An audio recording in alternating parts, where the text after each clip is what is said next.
يا بعد يا أيها الذين آمنوا اتقوا الله حق تقاته ولا تموتن إلا وأنتم مسلمون أما بعد فإن أحسن الكلام كلام الله وخير الهدي هدي محمد صلى الله عليه وسلم وشر الأمور محدثاتها وكل محدثة بدعة وكل بدعة ضلالة وكل ضلالة في النار. Ayyuhal ikhwah, saudara-saudara seiman dan seakidah, kita lanjutkan pelajaran kita tentang faedah dari kisah-kisah yang Allah Ta'ala kisahkan dalam Al-Quran. Alhamdulillah kita sudah tiba pada kisah Nabiullah Ibrahim alaihissalam, yang oleh Allah Ta'ala diberi tempat yang sangat tinggi, ya ikhwan, yaitu sebagai Khalil. Wattakhadha Ibrahim khalila, Allah menjadikan Ibrahim sebagai Khalil. Khalil itu dalam bahasa Arab menunjukkan hubungan yang sangat dekat, ya, di atas dari teman.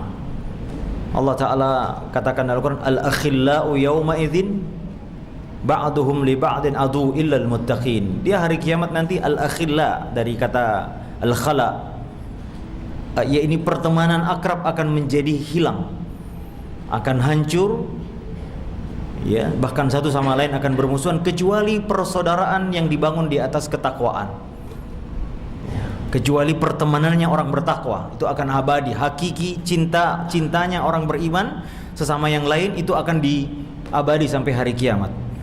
Maka Allah Ta'ala menyebut Nabi Ibrahim sebagai Khalil, sebagai kekasih, ya. Dan ada dua, ya, manusia yang Allah Ta'ala jadikan kekasih, yaitu Ibrahim dan satu lagi siapa, ya ikhwan? Nabi, cucunya beliau, yaitu Nabi Muhammad sallallahu alaihi wasallam. Oleh karena itu kita selalu menggandengkan dua salawat ini kepada beliau, ya. Allahumma shalli ala Muhammad wa ala ali Muhammad kama shallaita ala Ibrahim wa ala ali Ibrahim. Jadi dua-duanya, karena dua orang ini selalu, sebagaimana engkau memberi salawat kepada Ibrahim, maka ya Allah berilah engkau salawat kepada Muhammad. Apa maknanya ya Allah berilah salawat? Kalau Allah bersalawat artinya memuji, ya, memuji Nabi SAW. Kalau malaikat juga mendoakan. Kalau manusia bersalawat itu memintakan doa kepada Nabi Muhammad SAW. Nah, kita lanjut, ya ikhwan, ya, kisah Nabi Ibrahim. Dalam surah Al-Anbiya, ya, disebutkan kisah Ibrahim ketika berdialog dengan kaumnya. Dialognya Masya Allah bagus sekali, ya ikhwan. Kita lihat pelajaran apa yang kita petik. Saya ulang lagi bahwa Nabi Ibrahim menghadapi dua jenis kesyirikan, yaitu kesyirikan di mana kaum menyembah benda-benda langit, ya, yang kemarin kita sudah bahas bagaimana dia melihat bintang bulan, ya. Dan yang kedua, kesyirikan dalam bentuk penyembahan terhadap berhala, ya. Baik, lihat dialognya. Wa idz qala Ibrahim idz qala li abihi wa qaumihi ma hadhihi at-tamathilu allati antum laha aqibun. Ingatlah ketika ia berkata kepada ayahnya dan kepada kaumnya, ya, ma hadhihi at-tamathil, apa ini patung yang kau sembah? Ya. Ya, patung apa ini? Oh maaf, sebelumnya saya ulang sekali, sebelum ayat sebelumnya. Walaqad ataina Ibrahima rusydah min qablu wa kunna bihi alimin. Sungguh kami telah berikan Ibrahim petunjuk sebelumnya dan kami yang mengetahui keadaannya. Ini menunjukkan, ya ikhwan, bahwa Nabi Ibrahim sama sekali tidak pernah ragu-ragu, sebagaimana banyak orang yang menganggap Nabi Ibrahim pernah ragu, yaitu ketika minta bukti nyata, minta apa, burung, ya Allah tolong hari ini tunjukkan bagaimana engkau menghidupkan dan mematikan. Ya Allah Ta'ala berkata, apakah engkau tidak yakin? La, tidak, tapi bal yatma'inna qalbi, agar hatiku semakin tenang, ya. Dan sebagian orang menganggap bahwa Nabi Ibrahim mencari Tuhan, ya, salah. Nah, Allah Ta'ala katakan, sungguh kami telah berikan dia petunjuk sebelumnya dan kami lebih mengetahui keadaannya, kata Allah Subhanahu wa Ta'ala, ya. Dan ya ikhwan, kita tahu bahwa kenabian itu adalah istifa, pilihan, bukan usaha. Tidak seperti pendapat aliran sesat, ya, bahwa seperti aliran filsafat kalau saya tidak salah ya, bahwa kenabian itu bisa dicari. Orang tirakatan bisa jadi nabi. Ya, tirakatan di sungai ini, di gunung ini bisa jadi nabi, ini tidak ya. Kenabian murni pilihan istifa dari Allah Subhanahu wa taala. Maka tidak mungkin Allah membiarkan nabinya mencari Tuhan tanpa petunjuk dari dia. Maka kita katakan tidak, dia sudah maka minal musyrikin, dia tidak pernah melakukan kesyirikan ya ikhwan. Tidak pernah. Allah bimbing dia sejak kecil. Allah beri ilham, petunjuk, hidayah tentang bagaimana Rabbnya. Makanya Allah Ta'ala katakan kunna bihi alimin, kami yang mengetahui keadaannya. Ya. Idz qala li abihi. Ya. Ingatlah ketika dia berkata kepada ayahnya dan kaumnya. Lihat ya ikhwan, dia menyelisih seluruh negeri. Ya. Dan waktu itu yang beriman hanya dia dengan keponakannya, yaitu Nabi Lut. Satu negeri ya ikhwan, antum bayangkan ya. Dan dia berada di sebuah negeri yang rajanya Raja Namrud. Kata para ulama, dunia ini pernah dikuasai oleh 4 penguasa besar yang tidak ada tandingannya. 2 mukmin, 2 kafir. Ada yang tahu 2 mukmin dan 2 kafir? Siapa tahu jawabannya? Ada hadiah nggak ini pengurus? Iya ya. 4 penguasa besar yang pernah menguasai kolong bumi ini. 2 mukmin dan 2 kafir. Sebutkan yang mukmin siapa ya ikhwan? Hah? Nabi Zulkarnain. Satu lagi? Sulaiman. Masya Allah. Barakallahu fiik ya Handa. Sayang saya nggak punya hadiah ini ya. Jazakallah khair. 2-nya kafir. Siapa yang kafir? Penguasa besar. Siapa yang? Namrud. Satu lagi? Kata Firaun bukan Firaun, tapi Nebukadnezar ya. Yang menguasai Palestina dulu ya. Penguasa yang luar biasa. Nah, Namrud ini penguasa besar. Sampai Nabi Sulaiman Pak, kekuasaannya besar, bisa menguasai jin dan ya angin ya, kekuasaan luar biasa. Zulkarnain menguasai langit timur dan barat, ujung timur bumi dikuasai sama oleh Zulkarnain. Yang 2 kafir ya, ini Nebukadnezar dan Namrud. Namrud ini Masya Allah luar biasa ya ikhwan, sampai umurnya katanya 400 tahun. Sampai dia makanya kekuasaan kalau sudah terlalu lama, dia merasa diri sudah taghut ya. Nih raja, dia menghadapi raja ini sendirian ya ikhwan, antum bayangkan. Nih.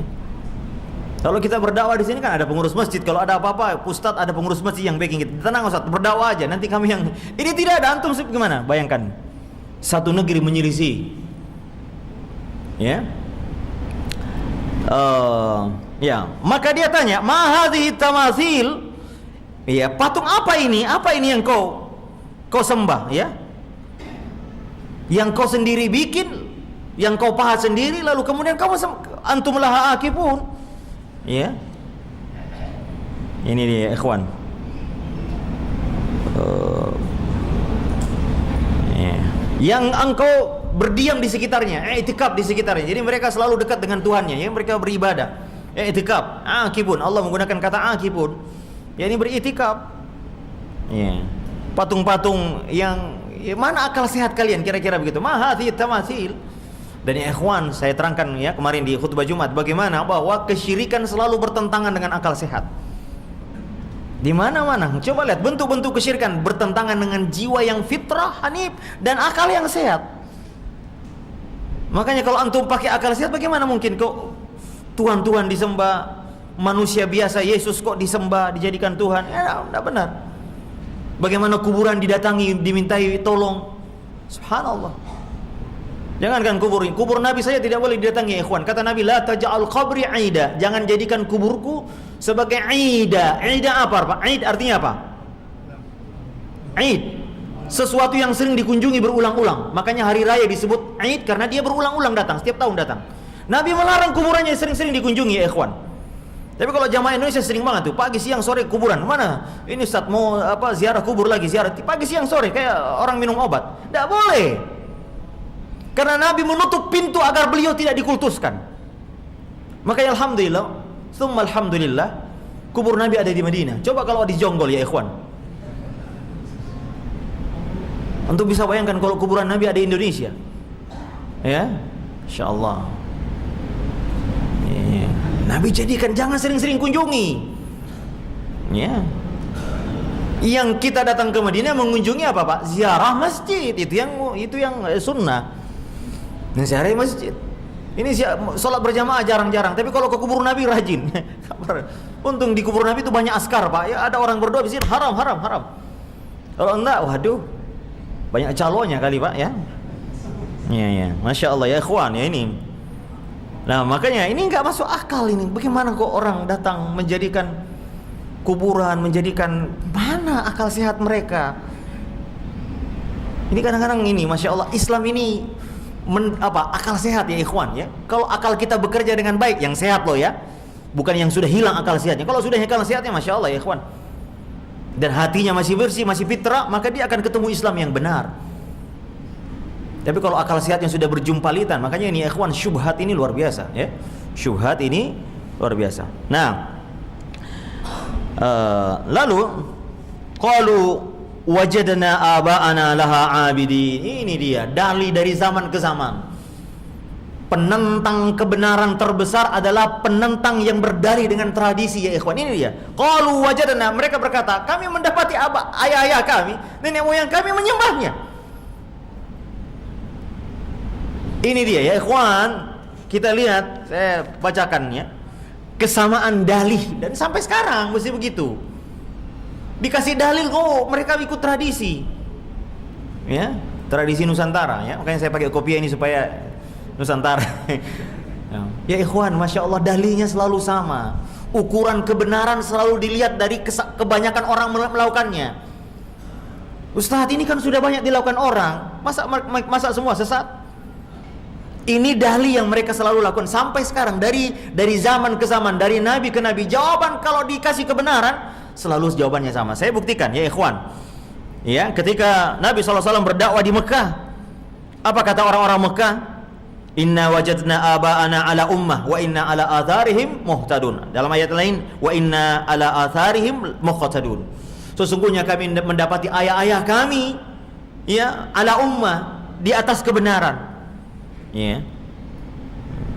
Kami mendapati ayah-ayah kami menganut sebuah kepercayaan. Ya, wa inna ala atharihim muqtadun, dan kami mengikuti jejak mereka. Ya. Subhanallah ya ikhwan ya. Dan ini masih banyak terjadi ya, tradisi dipelihara turun-temurun. Saya diundang ceramah ya ikhwan. Beberapa saat yang lalu saya diundang ceramah nasihat perkawinan. Ini yang mengundang saya bilang gini, Ustaz tolong dibahas nanti tentang tauhid. Saya bilang, kenapa harus tauhid? Masalah perkawinan, Pak. Bilang gini, besan saya ini sudah menetapkan tanggal hari tertentu ini, sudah sewa, sudah DP bayar gedung. 2 minggu sebelum acara dia telepon, pindahin. Ini tanggalnya menurut primbon dia, ya tidak cocok menikahkan anak di situ. Inisial, dilihat tanggal lahir ini nggak cocok. Wah, ini sudah bayar DP, gimana nih Pak? Ya sudah, nggak bisa. Kata dia, kalau memang nggak mau dipindahin, nggak jadi, nggak usah nikah anak kita. Sampai segitunya ya kawan. Ya. Ya karena ya tradisi yang dipelihara terus menerus ya. Inna wajadna aba'ana ala wa inna ala atharihim. Kami ini cuma meneruskan tradisi. Kita kadang-kadang kearifan lokal, tradisi nenek moyang, tradisi leluhur, subhanallah, tidak sesuai dengan dalil, tinggalkan. Ya, jadi manusia ini memang tabiatnya peniru. Jadi kalau ada, kemarin saya lihat bagaimana ilmu psikologi, ada orang sedang antri Pak, ya, lalu dia sedang mengetes bahwa bagaimana manusia cepat meniru. Jadi ada orang volunteer, sukarelawan, lagi antri. Jadi ada 10 orang, setiap diketuk dia berdiri. Orang yang tadinya asik, kenapa sih orang setiap ada ketukan berdiri? Setiap ada ketukan berdiri. Lama-lama dia ikut. Terus orang lain dia ikut. Akhirnya ditanya terakhir, kenapa? Orang lain maka saya melakukan. Kenapa Anda melakukannya? Karena saya nggak enak sama yang lain, maka saya melakukannya. Subhanallah, ini memang manusia cepat sekali Pak meniru. Makanya betul kata Nabi SAW, al-mar'u ala dini khalili. Seseorang itu tergantung agama temannya. Bahkan kepada binatang pun kita bisa terpengaruh. Kata Nabi SAW, ya, al-khuyala'u wal fakhru 'inda ahlil ibil. Ya, sifat keras dan kasar milik penggembala kuda dan onta. Was-sakinatu ala ahlil ghanam. Yang ketenangan milik penggembala kambing. Ini hewan ya ikhwan, bagaimana manusia? Nah makanya ya ikhwan, ini lalu Nabi Soleh kemarin kita sudah bahas. Bagaimana Nabi Soleh? Apa jawaban kaumnya? Ya, sama. Ya, mereka mengatakan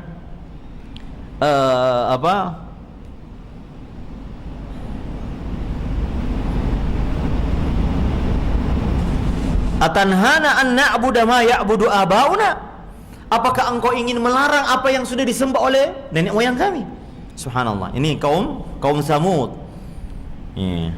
Lalu kaum-kaum yang lain semuanya dalihnya sama ya ikhwan. Kaum Syuaib, kaumnya Nabi Yusuf juga begitu. Ya. Ya. Kaumnya Nabi Musa, semua kaum memiliki jawaban yang sama ya ikhwan. Bahkan terakhir Abu Talib, ya, Abu Talib paman Nabi, subhanallah ya ikhwan, ketika ia datang kematian menghampiri, maka datanglah Rasulullah SAW.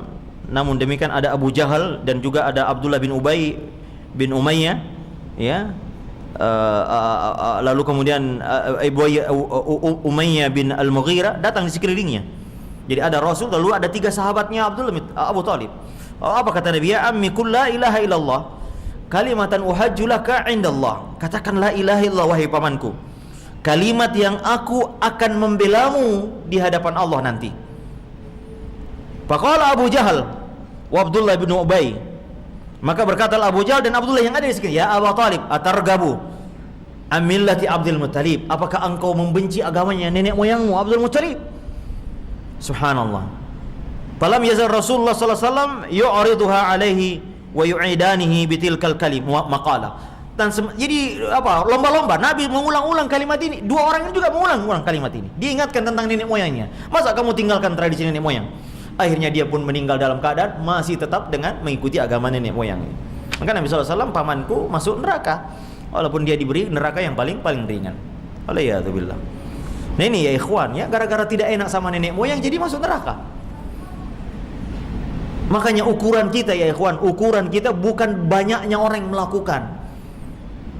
Ukuran kita dalil. Ya, Syekh Shalih Fauzan hafizahullah taala menulis ada Masailul Jahiliyah. Salah satu ya tradisi jahiliyah, peninggalan jahiliyah yang masih dipegang sekarang adalah itu, mengukur kebenaran dari banyaknya orang yang melakukannya. Salah. Wa in tuti aktsaru man fil ardi yudillika an sabil. Kata Allah Subhanahu wa taala, jika engkau mengikuti sebagian besar penduduk bumi, kamu akan sesat. Ya, maka dalil yang dipakai ikhwan adalah kembali kepada dalil. Ya. Qala laqad kuntum antum wa aba'ukum fi dhalalin mubin. Nabi Ibrahim kemudian mendebatnya dengan tajam. Sungguh kalian, kamu dan nenek moyangmu dalam kesesatan yang nyata. Ini luar biasa beraninya Nabi Ibrahim.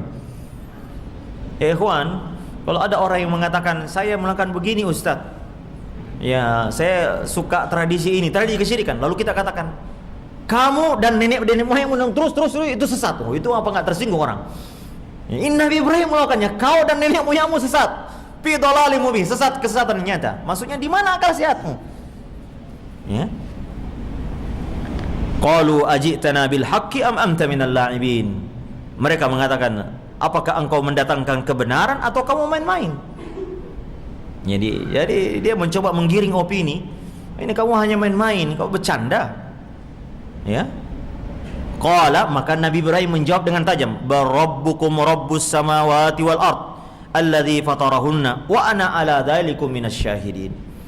Tetapi Tuhanmu adalah Rabbmu, adalah Rabb yang memelihara dan mengatur alam langit dan bumi, ya, yang telah menciptakannya. Ya. Wa ana dzalikum minasyahidin, dan aku termasuk orang yang dapat bersaksi atas hal itu, karena saya mendapat petunjuk, begitu kira-kira. Jadi Nabi Ibrahim menggabungkan 2 dalil logik dan dalil wahyu. Ya ikhwan, ya ini Nabi argumentasi rububiyah, dan ini memang sulit diingkari oleh akal manusia. Masa pencipta tidak ada? Dan ini ya ikhwan, hampir semua manusia tidak bisa mengingkari tauhid rububiyah. Ya. Makanya Nabi Ibrahim mendatangkan logika itu, ya, argumentasi rububiyah, bahwa siapa yang menciptakan langit dan bumi. Dan ini tidak bisa diingkari oleh satu manusia pun, sebagaimana persaksian kita di alam ruh. Ya, wa id akhadha rabbuka min bani adama min zuhurihim dzurriyyatahum wa asyhadahum ala anfusihim alastu bi rabbikum qalu bala syahidna. Ini persaksian rububiyah di dalam rahim kita. Maka ketika kita lahir, semua orang memiliki fitrah menyaksikan dan bersaksi bahwa Allah pemilik dan penguasa alam langit dan bumi ini. Maka Nabi Ibrahim mengatakan Rabbukum Rabbus samawati wal ard. Ya, dalil yang tidak bisa diingkari, susah diingkari orang, Pak. Kalau kita yang apa? Lalu dia menggabungkan juga wa ana ala dzalikum minasyahidin, dan aku termasuk orang yang bersaksi, yakni bahwa aku ini mendapatkan saksi mendapatkan wahyu dari Allah sehingga menjadi saksi atas kebenaran itu. Maka dua dalil ini, dalil akli dan dalil nakal, dalil wahyu digunakan oleh Nabi Ibrahim alaihissalam. Ya. Baik, kita lanjutkan. Wa tallahi la akidanna asnamakum ba'da an tuwallu mudbirin. Demi Allah, aku akan membuat tipu daya kepada tuan-tuan kalian sesudah kalian berpaling. Jadi suatu ketika ya ikhwan, ya, mereka punya perayaan tahunan. Ya, dan perayaan tahunan. Ya, dan Nabi Ibrahim ingin membuktikan dengan jelas ya bagaimana kelemahan argumentasi mereka, dan ingin secara mereka melihatnya, dan Nabi sudah menyusun rencana ingin membuat makar kepada patung-patung mereka. Sesudah mereka bepergian, jadi mereka meninggalkan rumah-rumah mereka. Setiap tahun ada perayaan kesyirikan. Mereka setiap tahun keluar dari rumah mereka lalu membawa hewan-hewan, lalu mempersembahkan ke dewa-dewa mereka, patung-patung mereka, sehingga mereka membiarkan rumahnya kosong, sehingga tempat berhalanya juga kosong karena mereka keluar semua. Maka disitulah Nabi Ibrahim ingin membuat makar, dan Nabi Ibrahim diajak karena ayahnya termasuk ya produksi Tuhan di rumahnya ya. Maka dia katakan, inni sakim, qala inni sakim, aku sakit. Ya, subhanallah ya ikhwan, inilah yang membuat Nabi Ibrahim padahal dia tidak sakit. Ya, ini namanya kalimat tauriyah ya ikhwan. Dan Nabi SAW mengatakan, Ibrahim ketika di hari kiamat, ketika manusia sudah menunggu pengadilan begitu lama, tidak ada orang yang mereka mendatangi Nabi Adam. Nabi Adam, kau adalah makhluk yang Allah Ta'ala ciptakan dengan tangannya. Menghadaplah kepada, mintalah agar Allah menurunkan rahmatnya. Kata Nabi Ibrahim, Nabi Adam, saya malu, saya pernah memakan sesuatu yang dilarang oleh Allah Subhanahu Wa Ta'ala. Nafsi, diriku, cari yang lain.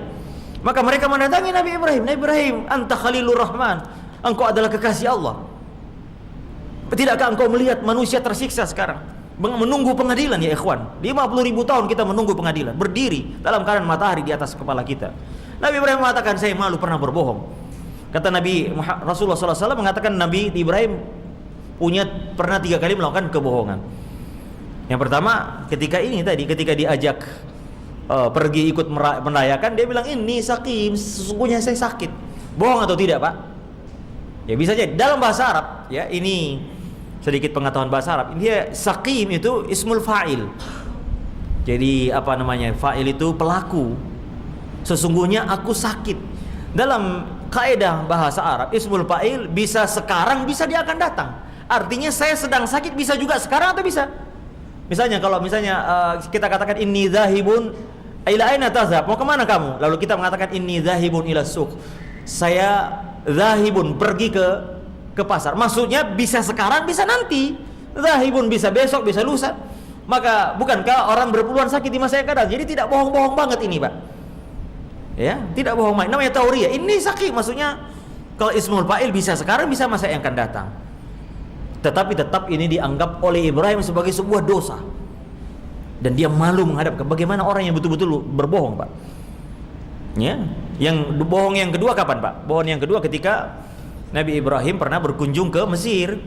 Ya, lalu di Mesir ada seorang raja yang sangat menyenangi wanita, dan Sarah ya ikhwan adalah wanita yang sangat cantik. Disebutkan dalam hadis, wallahu alam hadisnya sahih atau tidak ya, tapi Sarah adalah wanita yang sangat cantik ya, sangat cantik. Maka mata-mata raja sudah tahu bahwa ada wanita cantik. Maka Nabi Ibrahim mengatakan, kalau engkau ditanya, katakan bahwa saya saudaramu. Ya, ini akhi, katakan saya akhi, saudara. Padahal suami istri. Ya. Kata Nabi Ibrahim, sesungguhnya aku tidak mengetahui bahwa yang beriman kepada Allah hanya engkau dan saya. Maka maksudnya adalah saudara dalam seagama. Dia tidak bohong. Karena kalau kau bilang suamiku, saya akan dibunuh. Maka berbohonglah Nabi Ibrahim. Ini siapa? Ini akhi, saudaraku. Ya. Makanya ikhwan ini. Bohong yang ketiga apa?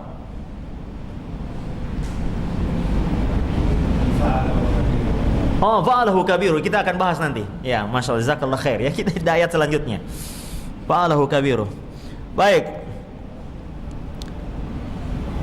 Watallahi la akidanna. Nah, maka Nabi Ibrahim faja'alahum juzadha, maka Nabi Ibrahim juzadha, memotong-motong tuhan-tuhan mereka. Illa kabira, ya, illa kabira, kecuali satu yang dia sisakan, yaitu yang terbesar. Ya, la'allahum ilaihi yarjiun, agar mereka sadar akan, mereka kembali sadar akan kesyirikan mereka. Jadi Nabi Ibrahim sudah membuat rencana yang sangat luar biasa, ya. Ya, dia sudah tahu pasti dia akan dipanggil dan dia akan runtuhkan argumentasi mereka, kebodohan mereka di depan mereka. Maka dia sisakan satu. Ya.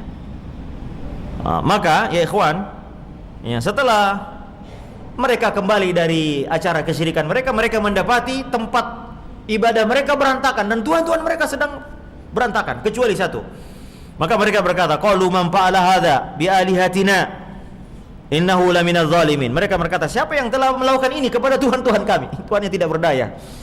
Ya, sesungguhnya dia termasuk orang yang zalim. Padahal dia yang zalim. Ya ikhwan, zalim itu ada 3, ya. Maka Allah Ta'ala katakan alladzina amanu wa lam yalbisu imanahum bidzulmin. Dan orang-orang yang beriman dan tidak mencampur adukkan keimanan dengan kezaliman. Zalim ada 3, zalim kepada Allah, zalim kepada diri, dan zalim kepada manusia. Zalim kepada Allah kesyirikan, ya ikhwan. Menuduh Allah punya anak. Ya, tidak memberikan haknya Allah dengan benar. Ya. Lalu kezaliman kepada diri sendiri apa, ya ikhwan? Bermaksiat. Lalu zalim kepada orang lain, ya bisa berbentuk harta, darah, kehormatan. Ya, ini 3 kezaliman. Dan zalim yang paling besar, ya ikhwan, adalah zalim kepada Allah Subhanahu wa ta'ala. Jangan dibalik, ya ikhwan. Sebagian orang mengatakan enggak apa-apa lah Ustaz, ya. Enggak apa-apa orang kafir, yang penting dia baik. Dia jujur, ya. Dia tidak korupsi. Ya, kita katakan bagaimanapun kekafirannya adalah kezaliman terbesar. Ya, itu dia. Jadi jangan dibalik, ya. Makanya 3 kezaliman ini, kalau Anda 2 ini selamat, tidak zalim kepada diri, tidak zalim kepada orang lain, tapi Anda zalim kepada Allah, selamat atau tidak? Tidak selamat. Innahu may yusyrik billah faqad harramallahu alaihil jannah wa ma'wahun nar. Orang musyrik hilang, Allah mengharamkan surga bagi dia dan tempatnya neraka. Tetapi kalau Anda selamat, tidak menzalimi Allah, maksudnya bertauhid dengan benar, lalu Anda menzalimi orang atau menzalimi diri sendiri, selamat atau tidak, Pak? Ala masyiatillah. Di hari akhirat tergantung bagaimana kehendak Allah. Kalau antum diampuni maka masuk surga. Kalau tidak, apa boleh buat, masuk neraka. Itu keselamatannya tidak sempurna.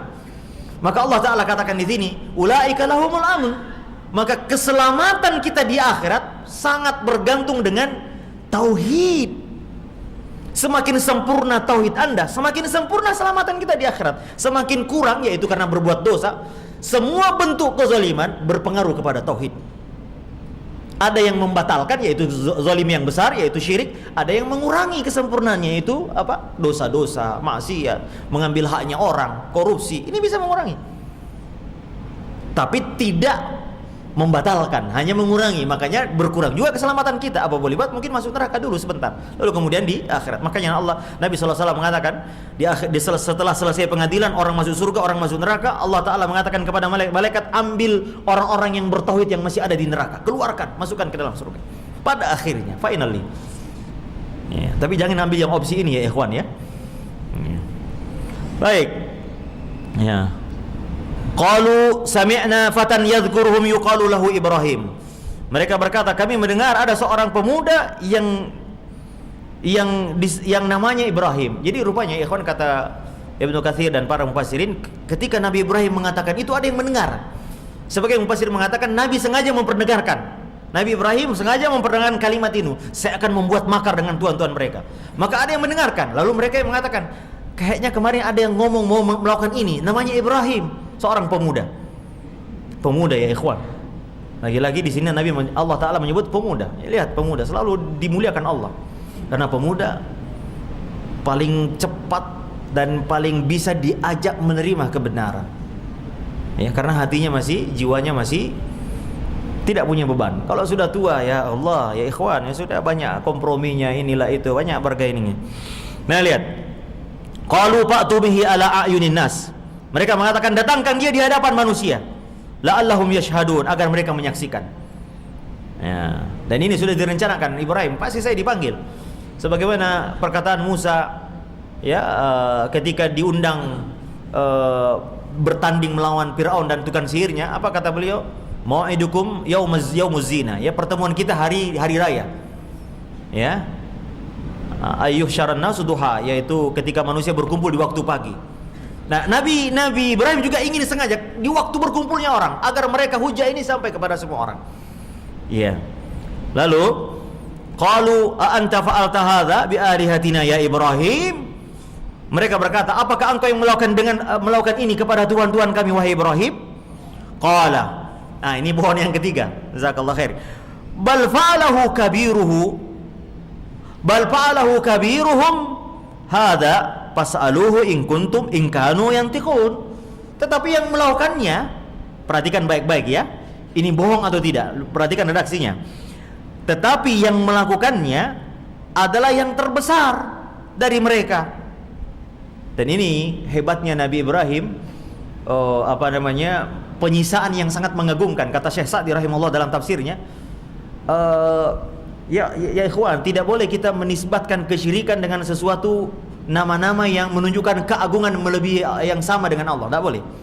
Tetapi boleh kita menisbatkan dengan kalimat penghargaan yang dipakai oleh kaum mereka. Ketika Nabi Rasulullah SAW mengirim surat kepada Kaisar Romawi, ila Herakl, Azimir Rum, kepada Herakl, pembesarnya orang Romawi. Dia tidak katakan kepada Herakl orang yang agung, enggak. Jadi ini menisbahkan dengan panggilan orang kaumnya. Maka sama dengan Nabi Ibrahim mengatakan bal fa'alahu kabiruhum, yang melakukan yang terbesar dari mereka. Dia tidak katakan yang melakukan adalah patung yang paling agung, enggak. Yang terbesar dari mereka. Ini menunjukkan ya kawan, dalam hal kesyirikan kita harus berlepas sebersih-bersihnya dari segala bentuk kesyirikan. Sampai istilah sekalipun tidak kita pakai. Kita pakai istilah yang mereka pakai untuk tuhan-tuhan mereka. Ya ini. Ini Syekh Sa'di rahimahullah taala dalam tafsirnya mengatakan seperti itu. Fas'aluhum in kanu yantiqun. Ya, maka tanyalah dia kalau dia bisa berbicara. Apa artinya ikhwan? Kalau dia bisa berbicara berarti bukan dia. Benar atau tidak, Pak? Ini permainan logika, Pak, mantik ya. Ya. Begini, kok di Makassar itu ada patung apa namanya, Pak Odi? Patung Syekh Yusuf ya. Katanya bisa bicara. Jadi kalau dipanggil, "Ya Syekh Yusuf." Katanya kalau dia mendengar pasti dia balik ya. Tapi karena dia tidak mendengar, dia balik-balik. Ada kepercayaan orang kalau dia mendengar dia akan balik gini. Ya betul, kalau dia mendengar dia balik, dan karena tidak mendengar tidak balik. Nah sama seperti ini. Kalau dia bisa bicara patung-patung kecil itu, maka yang melakukannya dia. Tapi kalau dia tidak bicara berarti bukan. Bohong atau tidak? Tidak bohong. Ini logika. Ini kebohongan bersyarat kata para ulama. Kebohongan bersyarat. Kalau yang melakukan yang besar, kalau patung kecil bisa bicara. Bisa bicara nggak patung kecil? Tidak, bukan, berarti tidak, bukan dia, bukan yang besar. Ibrahim bohong atau tidak? Tidak bohong. Tapi Nabi Ibrahim merasa bersalah dengan kalimat ini di hari akhirat nanti. Subhanallah. Bagaimana dengan kebohongan yang disengaja? Masya Allah ya ikhwan. Ini ingkanu yantiqun, kalau patung-patung kecil itu berbicara. Memang ini coba lihat, ini logika Ibrahim, Masya Allah ya ikhwan. Makanya kalau berdebat, cara terbaik untuk meruntuhkan logika lawan adalah pakai senjatanya dia untuk meruntuhkan logika mereka. Iya. Qala faraja'u ila anfusihim, maka mereka pun kembali kepada diri mereka ya. Mereka bertanya, faqalu innakum antumuz zalimun. Ya, mereka tidak bisa bicara lagi. Kalian ini mereka saling berkata, kalian yang zalim semua ini. Mereka sudah mulai, kalian ini zalim, kok menyembah sesuatu yang tidak bisa bicara. Tsumma nukisu, mereka pun menundukkan diri. Tunduk ala ru'usi, menundukkan kepala. Laqad alimta ma haula'i yantikun, wahai Ibrahim, kau sudah tahu mereka tidak bisa bicara. Qala, ini dia saatnya Nabi masuk. Inilah hebatnya Ibrahim ya. Dia masuk di poin ini, dia masuk. Ketika dia tahu ini kan tidak bisa bicara Ibrahim, dia masuk. Apa kata Ibrahim? Qala apa ta'buduna min dunillahi ma la yanfa'ukum syai'an wa la yadurrukum. Lalu mengapa kalian menyembah apa yang tidak bisa memberi manfaat kepada kalian dan tidak bisa memberi bahaya? So what? Kenapa kau sembah? Ini mana logika kalian? Ya, uffil lakum walima ta'buduna min dunillah, celaka bagi kalian dan apa-apa yang kau sembah selain Allah. Apalah ta'qilun, mana akal sehat kalian? Ya.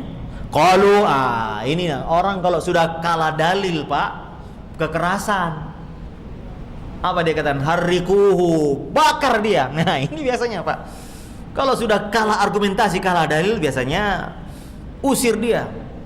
Ya, dari kampung ini, ya. Ini bakar masjidnya. Ya, ini harrikuhu, ya. Wansuruhu alihatakum, wansuru alihatakum, bakar dia dan tolong Tuhan kalian. Ini mereka Tuhan kok ditolong, ya. Ini mana logikanya? Saya baca benar atau tidak? Ada seorang pendeta masuk Islam hanya karena masa Tuhan disalib katanya. Ini logika sederhana. Pendeta besar masuk Islam hanya gara-gara dia memikirkan kalau dia Tuhan, kenapa dia disalib, tidak bisa menolong dirinya sendiri dari penjanipan? Mana logika ini? Masya Allah, logika sehat. Kalau makanya kesyirikan ini membolak-balikkan akal sehat kita, ya ikhwan. Pasti, ya. Bukan hanya syirik, bid'ah juga. Makanya, ya ikhwan, Nabi memperingatkan dua perkara ini, syirik dan bid'ah. Syirik membatalkan syahadat asyhadu an la ilaha illallah. Adapun bid'ah membatalkan syahadat asyhadu anna Muhammadar Rasul. Dua-duanya diperingatkan keras oleh Nabi, ya ikhwan. Kalau antum melakukan bid'ah, antum berarti menuduh Nabi mengurangi agama yang disampaikan kepada kita, ada yang dikurangi. Dia tidak amanah menyampaikan. Maka mana syahadat antum meyakini bahwa Nabi adalah satu-satunya cara beribadah yang harus kita teladani adalah Nabi sallallahu alaihi wasallam.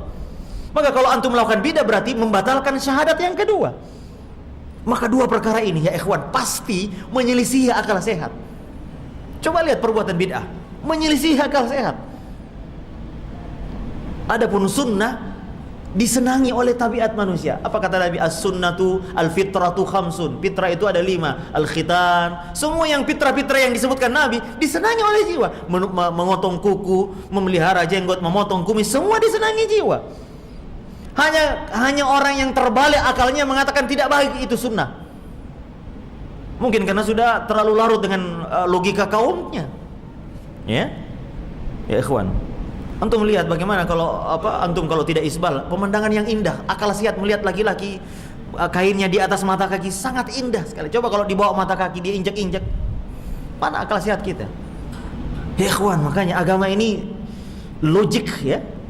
Kalau antum, makanya Al-Quran selalu afala ta'qilun, afala tatadabbarun. Mana, kenapa kalian tidak menggunakan akal sehat kalian? Sudah waktunya, ya. Kita tanya jawab nanti ba'da Isya, ya. Ini ya, mohon diberikan kesempatan bertanya. Hak antum harus bertanya, ini hak antum. Ya. Qulna, makanya ya ikhwan, maka dikumpulkanlah kayu api. Seluruh negeri, bahkan ada seorang wanita, ya, ini dalam tafsir disebutkan wanita, ada ketika dia sakit dia bernazar, kalau saya sembuh saya akan bakar Ibrahim. Maka semua penduduk mengumpulkan kayu bakar. Lalu dikumpulkan, lalu apinya luar biasa, ya ikhwan, sampai tidak ada yang bisa mendekat. Maka untuk membakar Ibrahim, maka mereka pakai manjanik. Manjanik itu apa? Kayak ketapel, ya. Karena enggak ada yang bisa mendekat, maka kayak ketapel. Ya ikhwan, malaikat awan, pengatur awan menunggu-nunggu perintah Allah kapan ini turunkan hujan. Mereka mau menunggu ini. Bahkan disebutkan, ini hadisnya sahih, ya ikhwan, bagaimana seluruh binatang mencoba meniup itu api agar padam, kecuali apa? Cicak, wasak, ya. Sebagian mengatakan cicak bukan wasak, itu bukan cicak seperti kita ini, tapi apa itu? Kayak kadal, toke. Tapi ini tidak dikenal, ini tidak ma'ruf, cicak. Maka disebutkan riwayat di Aisyah ada tombak di rumahnya. Ketika ditanya, ini itu apa nih tombak? Ini untuk membunuh cicak, katanya. Untuk apa sunnahnya membunuh cicak, ikhwan? Agar terbakar antum semangat tauhidnya. Kita selalu mengenang bagaimana semua makhluk tidak suka dengan kesyirikan. Makanya ya ikhwan, ya takadus samawati yatafattarna minhu, hampir langit pecah ketika mendengar ada orang yang mengatakan Allah punya anak. Wa tanshaqqul ardu, bumi bergetar, wa takhirul jibalu hadda, dan gunung bergetar. Anda aulir rahmani walada, ketika ada yang mengatakan Allah punya anak. Makhluk semua tidak suka, tidak redha. Bagaimana kita kok mengucapkan selamat hari Natal? Seluruh binatang mendukung tauhid, bahkan mereka meniup api itu kecuali cicak. Maka sunnah mengicicak sebetulnya sunnahnya adalah agar ada bergelora semangat tauhid antum, membela ketauhidan dan membenci kesyirikan. Ya Aisyah punya tombak di rumah ini, untuk apa ini? Untuk bunuh cicak. Ada cicak nggak di apartemen? Nggak ada cicak ya. Apa yang tadi? Malaikat awal, mana nih hujan? Saya mau turunkan hujan. Tapi Allah Ta'ala memberikan mukjizat yang luar biasa. Sejatinya api sunnatullahnya membakar, tapi Allah dijadikan dia tidak membakar. Qulna ya naru kuni bardan wa salaman ala Ibrahim. Wahai api, jadilah dingin. Dan ada kata-kata keselamatan, dan jadilah keselamatan. Seandainya tidak ada keselamatan, mungkin jadi dingin api, dia menjadi menggigil, maka bisa meninggal Ibrahim kalau jadi dingin ya. Banyak orang meninggal karena dingin ya ikhwan. Bardan dan keselamatan. Kuni bardan, jadilah dingin, wasalaman, dan keselamatan bagi Ibrahim. Subhanallah ya ikhwan, ya inilah bagaimana pentingnya lagi-lagi mengajarkan tauhid ya. Pentingnya kita mempelajari tauhid dengan baik. Sudah waktu azan? 3 menit lagi. Ya, oke. Nah, ya ikhwan, ya makanya perkataan Nabi Ibrahim ketika ia akan dibakar, apa ya ikhwan? Hasbiyallah wa ni'mal wakil. Ada hadis tapi keterangannya ini ada khilaf ulama. Ada yang mengatakan dhaif. Ya, dan saya lebih cenderung betul dhaif, bahwa ada malaikat Jibril datang bahwa menawarkan bantuan. Wahai Ibrahim, butuh bantuan saya? Kata Nabi Ibrahim, ama anta fala.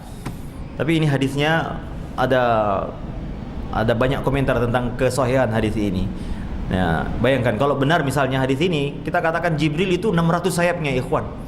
Satu sayap menuputi ufuk timur dan barat. Ini datang meminta, apakah kau butuh bantuan? You need my help? Kira-kira kalau antum jadi gitu, masih iya, tolong. Nabi mengatakan, la hasbi Allah, cukup bagi Allah pelindungku dan sebaik-baik penolong. Allah Ta'ala membuktikan janjinya, karena haqqan alaina nasrul mu'minin, adalah kewajiban kami menolong orang-orang yang beriman, orang bertauhid. Antum jangan ragu-ragu, kalau bertauhid, mengikuti sunnah, mengikuti Allah, pasti yang lebih pertolongan. Karena dalam sejarahnya semua, lihatlah kesudahan semua dua jalan ini. Jalannya orang yang menentang, orang kafir, orang musyrik, jalannya dibinasakan. Jalannya orang yang beriman, pada akhirnya finally akan ditolong oleh Allah Subhanahu wa taala. Sebagaimana perkataan juga Nabi SAW dan kaum mukminin ketika perang Uhud ya Pak ya. Ketika dikatakan mereka orang-orang berkumpul ya untuk melawan, orang-orang kafir sudah berkumpul akan melawan kalian, maka fakhshawhum, takutlah kalian kepada mereka. Tapi ternyata orang-orang beriman tidak, malah bertambah imannya, bahkan mereka mengatakan wa qalu hasbunallah wa ni'mal wakil. Masya Allah ya ikhwan ya, cukuplah bagi ini tauhid. Wakil sebaik-baik pelindung, bertawakal kepada Allah. Jadi buah dari tauhid salah satunya adalah tawakal yang sangat kuat ya ikhwan. Makanya Nabi SAW mengatakan ada 70.000 umat yang akan masuk surga dengan tanpa hisab, yaitu siapa? La yastarqun, tidak pernah minta diruqyah, wala yatatayyarun, tidak pernah merasa sial dengan sesuatu, wala yastakun, tidak pernah berobat dengan besi panas. Lalu yang keempat, wala rabbihim yatawakkalun, dan mereka senantiasa bertawakal kepada Rabbnya. Inilah ya ikhwan ya, pelajaran dari yang kita bisa petik dari Nabi Ibrahim alaihi salam. Cukup Pak? Cukup ya. Nanti sesudah Isya, antum kalau yang mau duduk mendengarkan pertanyaan silahkan, yang mau pulang juga silahkan. Barakallahu fikum, sallallahu ala nabiyyina wa ala alihi wa sahbihi wasallam. Wa akhiru da'wana anil hamdulillahi rabbil alamin. Assalamualaikum warahmatullahi wabarakatuh.